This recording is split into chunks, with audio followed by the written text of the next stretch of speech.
Hola, espero te encuentres muy bien. Yo soy Clio y agradezco infinitamente por estar en un episodio más de Urbanita. Las personas que me conocen saben que particularmente no tengo una afinidad por Airbnb ni por plataformas similares que utilizan este mismo modelo. Eso no quiere decir que me haga feliz que no esté en su mejor momento, ni los despidos, ni la crisis por la que están pasando. Pero creo que es necesario hacer conciencia para que cuando viajes y requieras de este tipo de servicio, lo hagas de la forma más responsable posible y causes el menor impacto negativo en el lugar al que viajes. Este episodio lo vamos a dividir en tres partes. Primero vamos a hablar de la plataforma y del modelo y de su contexto actual a nivel internacional, que se me hace muy interesante cómo los gobiernos de ciertas ciudades han luchado por minimizar el impacto negativo de este modelo. En la segunda parte vamos a ver algunas de las ventajas y desventajas que yo le he encontrado. Y por último te voy a dar unos tips o recomendaciones para que cuando podamos volver a viajar tras la pandemia lo hagas con toda la responsabilidad y podamos sacarle provecho a esto tan maravilloso que es el turismo. Así que vamos a empezar. Airbnb fue fundada en el 2008 por unos jóvenes que eran roomies y ocupaban dinero para poder llegar a fin de mes. Así que se dieron cuenta que esa semana había un evento muy importante en San Francisco y que los hoteles en su ciudad ya estaban llenos. Entonces lo que hicieron fue comprar colchones inflables, adecuar cuartos y partes de su casa para rentarlos, y de ahí surgió la inspiración para hacer de esto algo muchísimo más grande.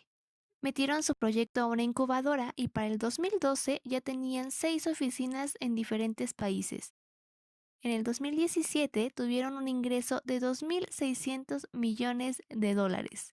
Esto obviamente causó terror en la industria hotelera mundial, pegaron el grito en el cielo y tras ello muchos hoteles tuvieron que adaptarse y buscar nuevas estrategias para sobrevivir, incluso promocionarse en la misma plataforma. Desde su origen ya pudimos ver el primer error o la primera desventaja, que fue que surgió porque los hoteles ya estaban llenos. Cuando una ciudad no tiene los suficientes hoteles para albergar a visitantes, está bien tener alternativas como esta, pero no todas las ciudades son iguales y no va a funcionar de la misma manera en San Francisco, California, de donde eran los creadores, que en París o que en la Ciudad de México. Los hoteles deben cumplir una serie de condiciones, normas, permisos, licencias para poder entrar en funcionamiento. Incluso hay organismos internacionales regulándolos.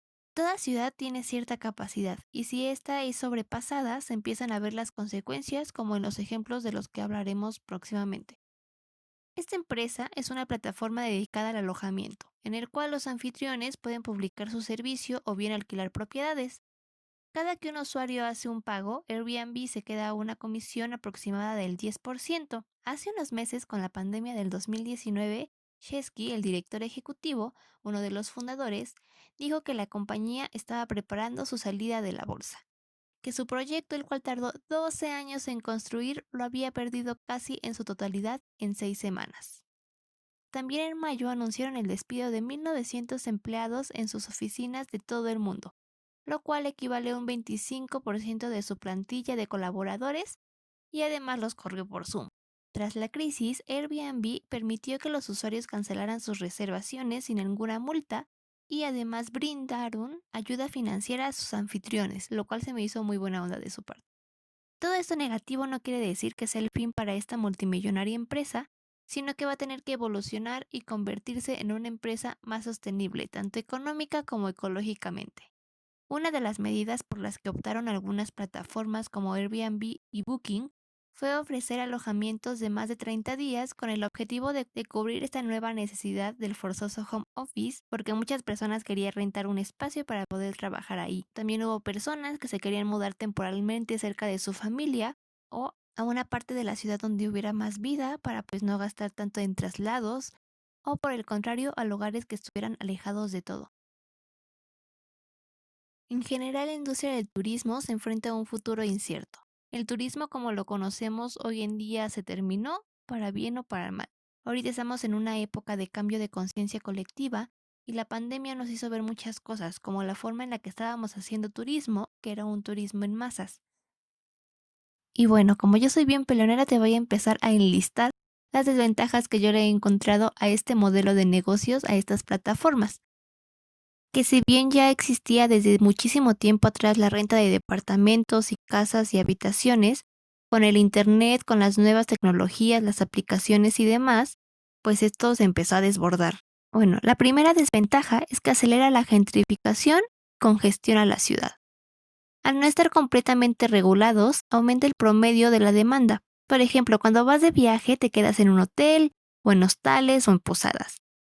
Pero estos sitios tienen un cupo máximo, tienen un máximo de camas, de habitaciones. En ciudades muy turísticas tienes que hacer reservación desde 6 meses a un año antes, y si no alcanzaste tu reservación, es cuando buscas alguna otra alternativa. Hay gente que duerme en casa de algún conocido o de algún familiar. Hay gente que hace couchsurfing, que es una alternativa antecedente de Airbnb, pero de forma gratuita. Y obviamente hay muchos mochileros que se aventuran a dormir incluso en las calles. Pero incluso con eso, hay muchos sitios que traspasan ese límite. Entonces, recurrimos a estas plataformas o a la renta temporal de departamentos, provocando un sobreturismo y la congestión de la ciudad, lo cual afecta terriblemente el patrimonio de las ciudades. Y hoy con la pandemia ya ni siquiera es posible viajar de esa forma porque no habría manera de respetar la sana distancia. La gentrificación es un proceso de transformación de una zona para sacarle provecho aumentando la densidad y se caracteriza porque el precio del alquiler y la gente que tradicionalmente vivía ahí tiene que ser desplazada, al punto que pagar una renta es imposible para una persona local. Pero pues otro día hablamos largo y tendido de qué es la gentrificación. Pero sí, Airbnb provoca que esto se acelere más porque hay más inversionistas que lo que quieren es sacar dinero y no toman en cuenta la calidad de vida de los habitantes locales. La desventaja número 2 es que baja la calidad de vida de las personas locales. O sea, no solamente le aumentas el precio, sino que arruinas la vida de otras personas. Si tú como anfitrión o anfitriona alquilas tu espacio en una colonia con vecinos que llevan una vida normal, por así decirlo, que van a la escuela, tienen trabajo, tienen infantes. Imagínate que cada fin de semana tengan nuevos vecinos. Llegue gente que tú no conoces, que hacen fiestas, que beben, que fuman, que ponen música, etcétera, y tú solo quieres llegar a descansar después del trabajo, después de la escuela. Y cuando estás en un hotel, pues sabes a lo que vas. Sabes que hay zonas dedicadas a echar relajo en este mismo hotel y sabes que no es para siempre, que no es lo mismo un fin de semana o una semana, unas vacaciones cortas, que vivirlo todos los fines de semana en tu casa. Esto puede ser un inconveniente enorme para los locales que pasan toda su vida ahorrando para independizarse o comprar una propiedad y que tienen que o mudarse y ponerla en alquiler como los demás o aguantarse. Y la verdad es que es muy triste porque a lo mejor esa persona eligió esa zona para instalarse porque quedaba cerca de su trabajo, de la escuela, porque había parques o era una zona segura y ahora tiene que irse. La verdad es que no está padre convertir zonas habitacionales en hoteles no regulados. La desventaja número 3 son los casos de turismofobia y la pérdida de identidad de un barrio o de una ciudad. Toda la crisis de personas vecinas enojadas llevó a Barcelona en 2017 a realizar manifestaciones contra los turistas. Además de este tipo de alojamientos, también estaba la campaña de promoción de la ciudad que ya estaba siendo contraproducente y ya estaba llegando a un grado de turismofobia terrible. Había una pérdida de identidad bastante preocupante porque en Barcelona ya no había barceloneses. En la Ciudad de México, la colonia Juárez se está convirtiendo en una zona para alojar turistas y esa población flotante es indiferente a las problemáticas urbanas, además no les preocupa demasiado ni la cultura local, ni si suben las rentas, ni absolutamente nada. Otro caso es el de Lisboa, que había sido muy resistente pero llegó a su límite. Y con esto, un residente local promedio tiene muy pocas posibilidades de tener un patrimonio. Los distritos populares e históricos que se supone deben conservar su cultura son ahora lugares de consumo y turismo. Lisboa desarrolló turismofobia, donde los locales han colgado mantas y hecho grafitis manifestando su descontento. Y ahora vamos con nuestra cuarta desventaja. Y es que en algunos países es ilegal y en algunos otros no se les da seguimiento, por lo tanto no se les cobra impuestos. Y en los países donde sí se les cobran impuestos no se compara con el de los hoteles. Hasta apenas la primera semana de septiembre del 2020, en México los prestadores de servicios digitales como Airbnb se registraron ante el SAT.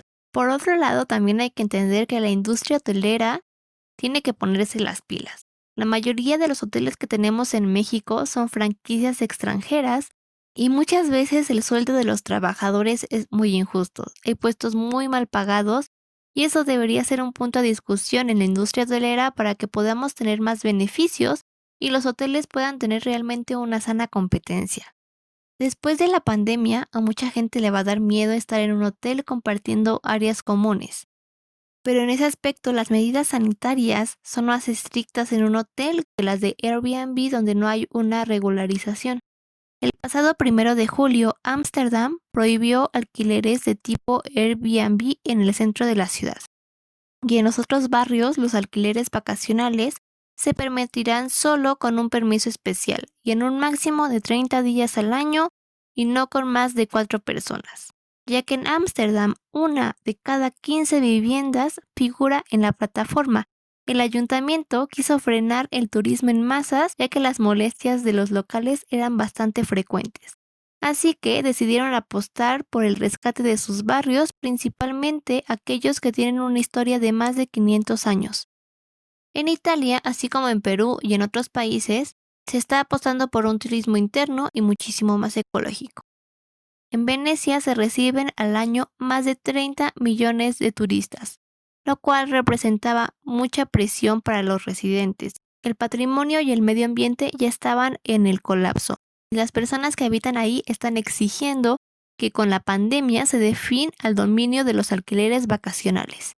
También piden que los precios sean más accesibles para ellos y que la prioridad en este momento sea el tratamiento del agua y la diversificación económica. En agosto de este año, los de Airbnb lanzaron como piloto en España, Reino Unido y Francia una restricción de rentas para personas mayores de 25 años, con el fin de prevenir conductas irresponsables y reducir las fiestas no autorizadas, principalmente por cuestiones del distanciamiento social, no por las molestias. En estos países va a quedar prohibida la renta de departamentos o casas completas a menores de 25 años con menos de 3 calificaciones positivas. Sin embargo, pueden seguir rentando los cuartos de los inmuebles o habitaciones de hoteles que se ofertan en la plataforma. Como no todo es malo en esta vida, ahora te voy a decir de forma muy breve cuáles son las ventajas que tiene este modelo de Airbnb. El primero es que hay ciudades que sí están preparadas para este tipo de alojamiento. Por ejemplo, Cuba, donde la mayoría del hospedaje es a través de la renta de departamentos. Otra ventaja es que posiblemente en algunos lugares sea la única forma de alquilar en ciertas zonas, pero eso quiere decir que los espacios también están preparados.